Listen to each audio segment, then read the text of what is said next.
अस्सलामु अलैकुम वरहमतुल्लाहि ताला वबरकातुहू।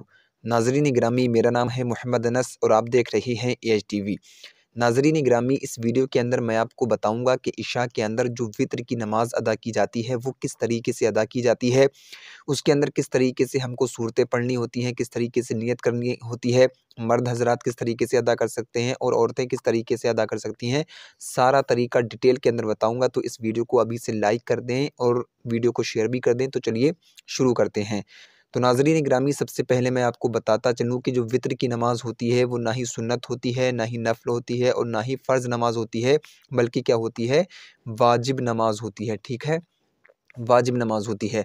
तो अब हम इसकी सबसे पहले नियत करेंगे। तो नियत इस तरीके से करेंगे, नियत की मैंने 3 रकात नमाज़ वित्र वाजिब की अल्लाह तबारक व तआला के लिए वक़्त इशा, मुँह मेरा तरफ काबा शरीफ के, अल्लाहु अकबर। इस तरीके से आप नियत कर सकते हैं और इस तरीके से आपकी नियत हो जाएगी। अब नियत कर लेंगे तो नियत करने के बाद में आप अल्लाहु अकबर कहते हुए अपने हाथों को बांध लेंगे।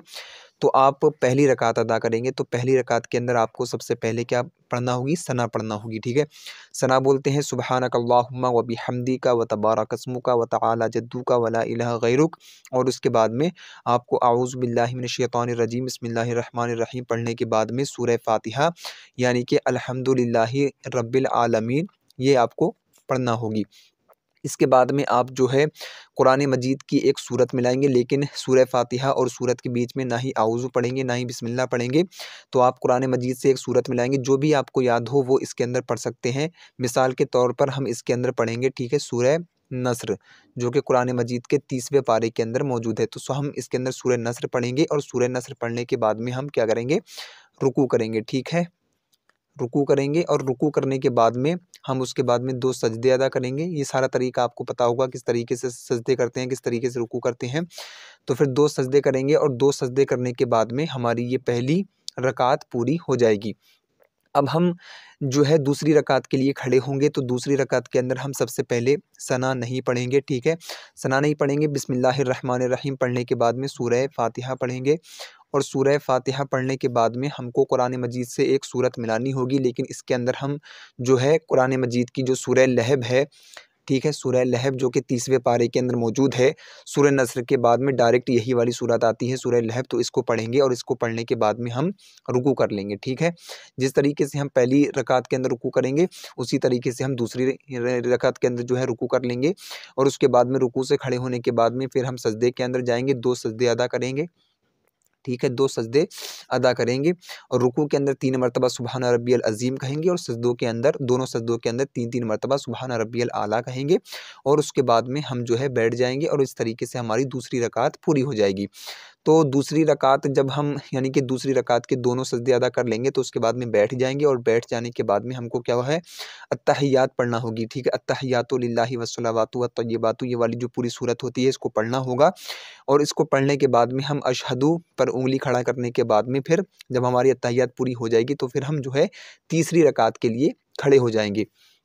अब तीसरी रकात के अंदर हमको उसी तरीके से दूसरी रकात के अंदर जिस तरीके से हमने सना सबसे पहले नहीं पढ़ी थी, हम बिस्मिल्लाहिर रहमानिर रहीम पढ़ेंगे और बिस्मिल्लाहिर रहमानिर रहीम पढ़ने के बाद में सूरह फातिहा पढ़ेंगे। ठीक है, सूरह फातिहा और सूरह फातिहा पढ़ने के बाद में फिर हमें कुरान मजीद से एक सूरत इसके अंदर भी मिलानी होगी।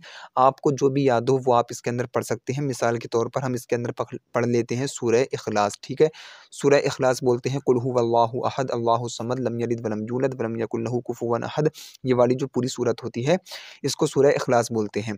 अब हम तीसरी रकात के अंदर जब यानी कि सूरत पढ़ लेंगे तो उसके बाद में हमको नियत करनी होगी, मतलब तकबीर कहनी होगी। जिस तरीके से हम कानों तक हाथ उठाते हैं उस तरीके से हमको तकबीर कहनी होगी और हम अपने हाथों को कानों तक उठाने के बाद में फिर अल्लाहु अकबर कहने के बाद में फिर से बांध लेंगे।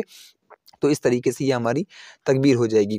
अब हमको तकबीर कहने के बाद में क्या है, यानी कि एक दुआ पढ़नी होती है, उसको बोलते हैं दुआए कुनूत।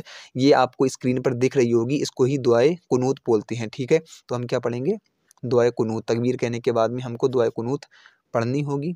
ओके, दुआए कुनूत पढ़ने के बाद में फिर जो है हम रुकू के अंदर चले जाएंगे, रुकू के अंदर चले जाएंगे और उसके बाद में फिर हम 2 सजदे अदा करेंगे।